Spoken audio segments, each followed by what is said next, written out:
Welcome to com expert में आपका स्वागत है। आज मैं आप लोगों को बताने वाला हूँ विंडोज़ 11 का कि आईएसओ फाइल से बूटेबल यूएसबी कैसे बनाएं ताकि उस यूएसबी के थ्रू हम लोग अपने लैपटॉप या अपने डेस्कटॉप को फॉर्मेट कर सकते हैं। तो आइए इसके लिए हम लोग देखते हैं कि इसे करते कैसे हैं।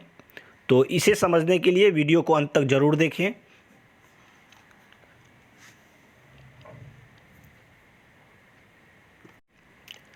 उससे पहले मैं आप लोगों को कुछ ज़रूरी इन्फॉर्मेशन देना चाहता हूं कि विंडोज़ 11 से अगर आप अपने सिस्टम को फॉर्मेट करना चाहते हैं तो उसके लिए सबसे पहले आपके पास एक बूटेबल पेन ड्राइव होना चाहिए या आपके पास बूटेबल डीवीडी होना चाहिए। तो अभी के समय में डीवीडी तो अवेलेबल नहीं होता है सभी के पास, तो पेन ड्राइव हर किसी के पास होता है। और इसके लिए आपको मिनिमम 8 GB का पेन ड्राइव रखना है और मैक्सिमम 32 GB का। 32 GB से ज़्यादा की पेन ड्राइव में विंडोज़ का बूटेबल नहीं बन पाता है। ये क्यों नहीं बन पाता है, इसके लिए हम एक अलग से वीडियो बनाएंगे, उसमें आपको डिटेल से बताएंगे कि आखिर 32 GB से ऊपर के पेन ड्राइव में क्या प्रॉब्लम होता है जो विंडोज़ नहीं बन पाता है। 8 GB मैं इसलिए रिकमेंड कर रहा हूँ क्योंकि सेटअप जो होता है आईएसओ का वो लगभग 6 GB के आसपास का होता है। तो आपको 4 GB का ही पेन ड्राइव मिलेगा और उसके बाद आपको सीधा 8 GB का पेन ड्राइव मिलेगा। तो इसलिए आप मिनिमम 8 GB के पेन ड्राइव को ही रखें और मैक्सिमम आप 32 GB का ही पेन ड्राइव यूज़ करें विंडोज़ बूटेबल बनाने के लिए। तो इसके लिए आपके पास क्या क्या होना चाहिए, एक तो पेन ड्राइव होना चाहिए 8 GB से लेकर 32 GB के बीच कुछ भी। दूसरा आपके पास विंडोज़ 11 का आईएसओ फाइल होना चाहिए। आईएसओ फाइल ऑलरेडी मैंने इससे पहले के वीडियो में बता दिया है कि उसे कैसे डाउनलोड करना है, तो उस वीडियो को देखकर आप समझ सकते हैं कि कैसे हमें डाउनलोड करना है विंडोज़ 11 के आईएसओ फाइल को। तो आज हम सिर्फ आपके साथ डिस्कस करेंगे कि विंडोज़ 11 के बूटेबल यूएसबी कैसे क्रिएट करें। तो इसके लिए बहुत सारा एप्लीकेशन है, लेकिन मैं आपको रिकमेंड करूँगा एक रूफस नाम का आता है, वो रूफस आप डाउनलोड कर सकते हैं। रूफस डाउनलोड करने के लिए आप क्रोम खोलेंगे, क्रोम में टाइप करेंगे google.com। जैसे गूगल का होम पेज खुलेगा इसमें आपको टाइप करना है रूफस टाइप करके एंटर करेंगे। आपके सामने rufus.ie का लिंक खुल के आ जाएगा। इसमें आप देख सकते हैं Rufus create bootable USB drive the easy way. इसे आप क्लिक करेंगे पहले लिंक पर, आप डायरेक्टली रूफस के ऑफिशियल वेबसाइट पे आ जाएंगे। अब आप नीचे स्क्रॉल करेंगे इसे, तो यहाँ देख सकते हैं रूफस का बहुत सारा वर्ज़न है। तो यहाँ मैं डाउनलोड करने वाला हूँ रूफस 3.22 वर्ज़न। तो इस पे आप क्लिक करेंगे। जैसे क्लिक करेंगे तो आपके सामने अगर एडवर्टाइज आए तो कोई दिक्कत नहीं, ये डायरेक्ट डाउनलोडिंग स्टार्ट हो जाता है। तो आप इसे डाउनलोड कर लेंगे। मेरे पास ऑलरेडी है इसलिए मैं इसे डाउनलोड नहीं करूँगा, फ़िलहाल मैं इसे बंद कर दे रहा हूँ। तो रूफस आपके पास होना चाहिए, तो रूफस हमारे पास है, तो मैं आपको दिखा रहा हूँ।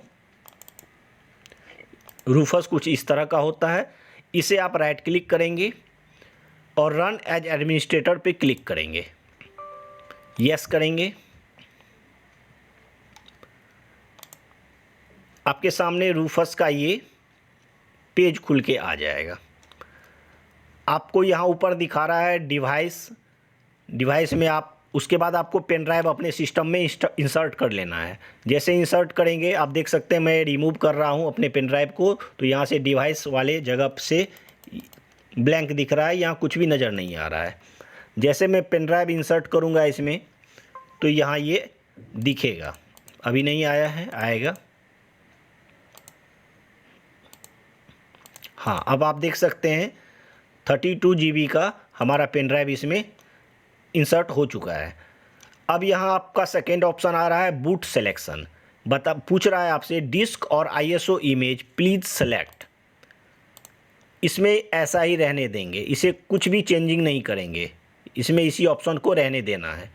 उसके बाद आपको यहाँ कह रहा है सेलेक्ट, यहाँ से आप इसे आईएसओ फाइल देना है, आपको देना है इसे आईएसओ फाइल। जैसे आप सेलेक्ट पे क्लिक करेंगे तो यहाँ से आपको कहेगा कि आपका आईएसओ फाइल कहाँ रखा हुआ है।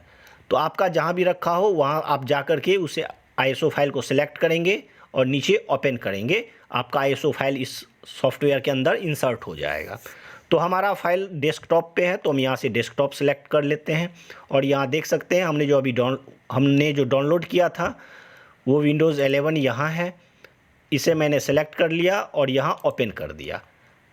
जैसे मैंने ओपन किया तो आप देख सकते हैं इमेज ऑप्शन, इसे आपको कुछ भी नहीं करना है, स्टैंडर्ड विंडोज इंस्टॉलेशन ही रहने देना है। अब आपको पार्टीशन स्कीम का एक ऑप्शन मिलेगा, इसमें आपको MBR सेलेक्ट कर लेना है, इसे कुछ भी नहीं करना है। आप यहाँ वॉल्यूम लेवल में कुछ भी रख सकते हैं, जैसे मैं यहाँ लिख देता हूँ Windows 11 64 bit.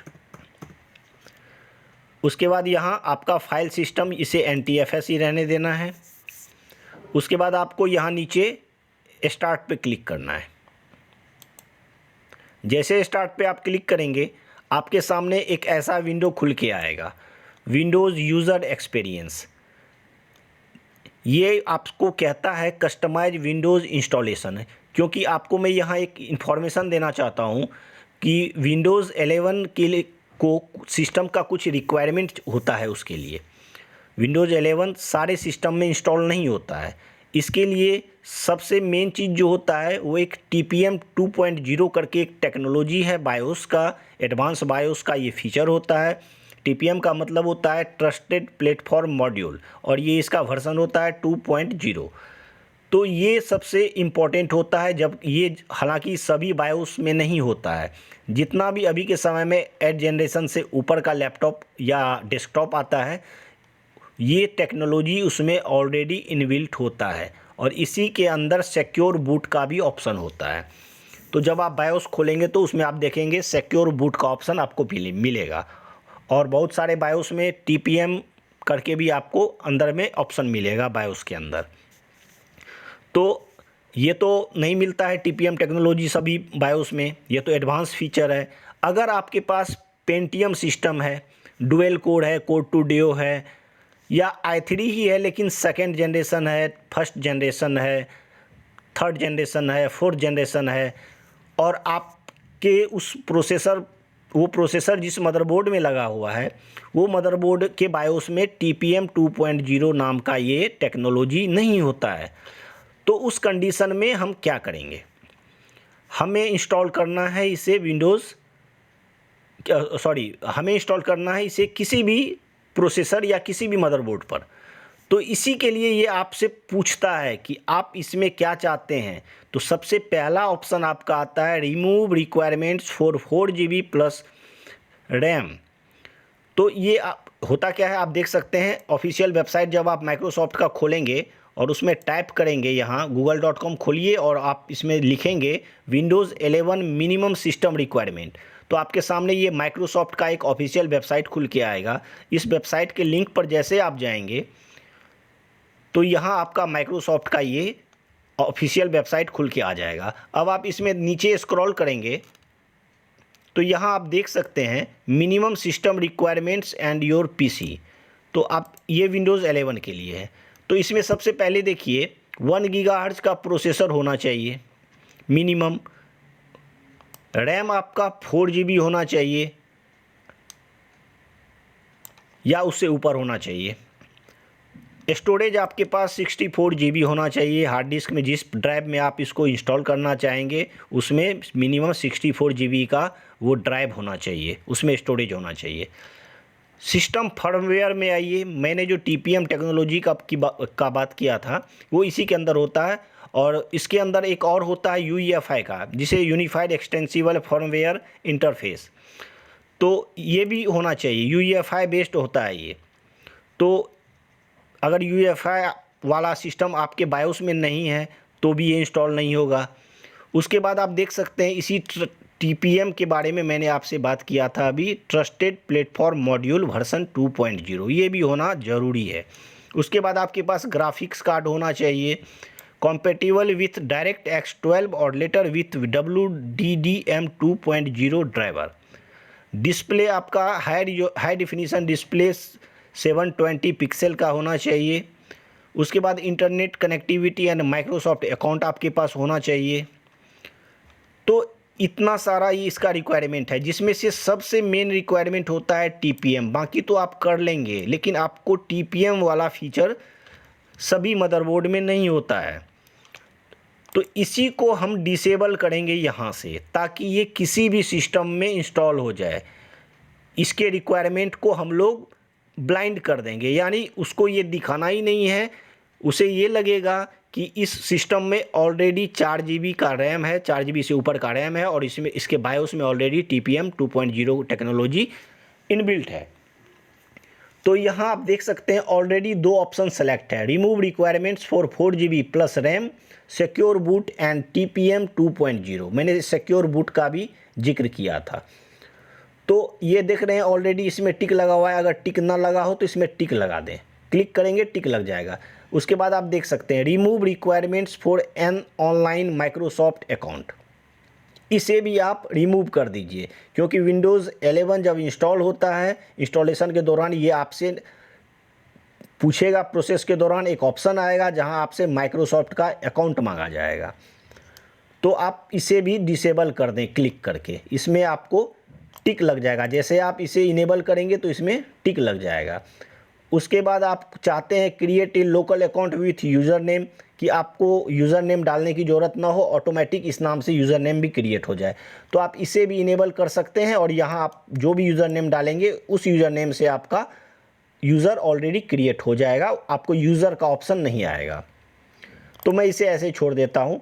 Disable data collection skip privacy question, इसे भी आप टिक लगा के रखेंगे। ये 2 इम्पोर्टेंट है, और एक ये आपका तीसरा। इसे करेंगे तो भी कोई दिक्कत नहीं है, और नहीं करेंगे तो भी कोई दिक्कत, लेकिन हम इसे भी कर लेंगे, क्योंकि ये डाटा कलेक्ट करता है, बहुत सारा सवाल जवाब आपसे पूछेगा, क्वेश्चन करेगा। तो ये करने के बाद आप इसे कुछ नहीं करेंगे, सिर्फ नीचे आके ओके पे क्लिक कर देंगे। जैसे ओके पे क्लिक करेंगे, रूफस नाम का ये विंडो आपको खुलेगा छोटा सा। ये वार्निंग बता रहा है, आप देख सकते हैं ये येलो कलर का जो इस टाइप का शेप है, ये आपको बताता है, वार्निंग का इंडिकेट देता है कि आपका सिस्टम यानी आपके सिस्टम में कोई ना कोई वार्निंग आया है। तो आप इसे समझ जाएंगे कि ये वार्निंग हमें क्या दे रहा है, और इसे पढ़ेंगे।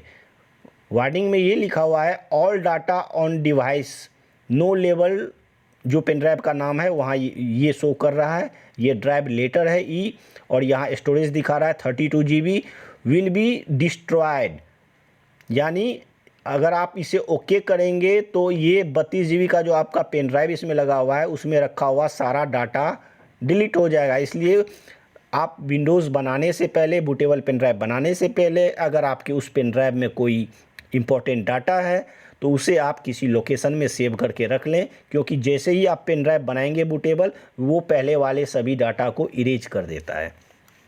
और नीचे में आपसे बता रहा है to continue with this operation click okay, to quit click cancel.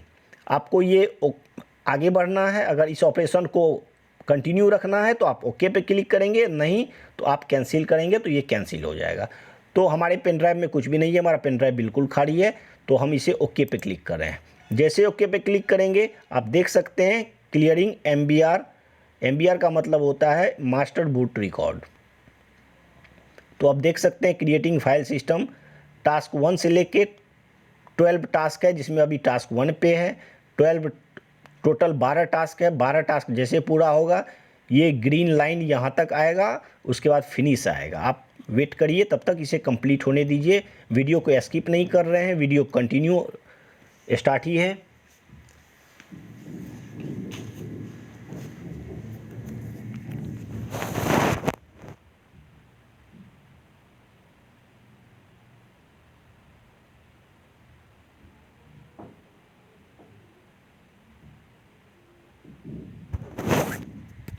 अब आप देख सकते हैं यहाँ नीचे कॉपिंग ISO फाइल्स। ये ISO फाइल में जितना भी अंदर में उसके अंदर फाइल वगैरह है वो सभी को कॉपी करना स्टार्ट कर दिया है पेन ड्राइव में।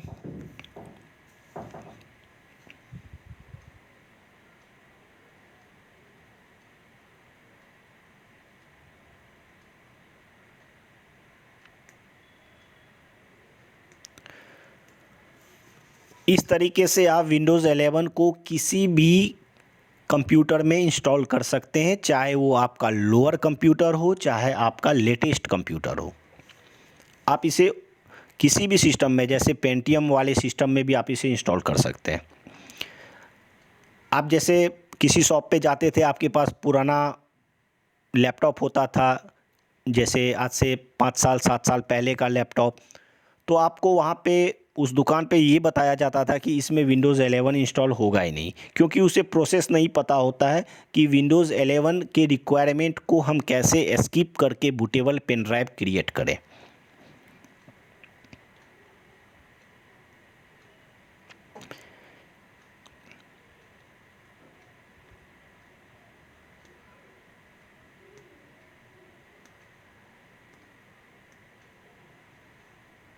इसके लिए आप मिनिमम 8 GB का भी पेन ड्राइव रख सकते हैं, जो मार्केट में बड़े आसानी से 300-400 रुपये का आ जाता है।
ये ऑलमोस्ट डन होने वाला है। आप देख सकते हैं 99.0% ये ऑलरेडी हो चुका है।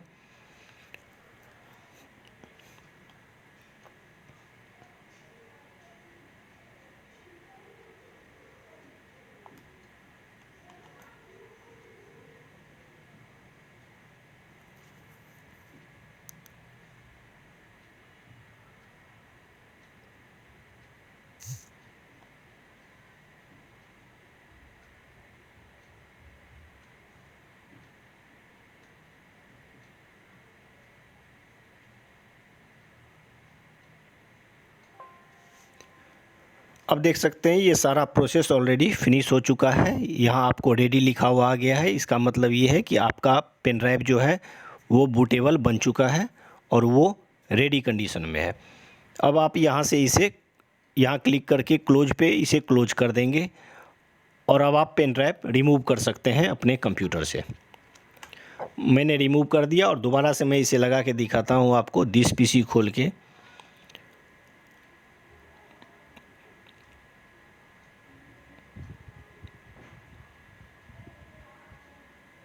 आप देख सकते हैं ये विंडोज़ 11 64 बिट का ये विंडोज़ जैसा ये लोगो बन चुका है। इसके अंदर देखेंगे तो ये हमारा सारा विंडोज़ 11 का प्रोग्राम फाइल है। तो इस तरीके से आप विंडोज़ 11 का बूटेबल पेन ड्राइव क्रिएट कर सकते हैं, जिससे आपको अपने सिस्टम को फॉर्मेट करने में आसानी होगी। इसके लिए आपको कहीं मार्केट जाने की ज़रूरत नहीं है, ये काम आप खुद घर बैठे कर सकते हैं। अगर आपको कहीं प्रॉब्लम हो तो आप कमेंट बॉक्स में ज़रूर हमसे सवाल करें, मैं आपका जवाब ज़रूर दूंगा। मैं आपके कमेंट का वेट करते रहता हूं। और आपको और भी कुछ नई चीज़ की आवश्यकता हो तो आप हमसे कमेंट बॉक्स में ज़रूर कमेंट कर सकते हैं। उसके लिए मैं एक स्पेशल वीडियो आपके लिए बनाऊंगा। तो अगर आपको हमारा वीडियो अच्छा लगता हो तो हमारे चैनल को सब्सक्राइब करना ना भूलें। Thank you.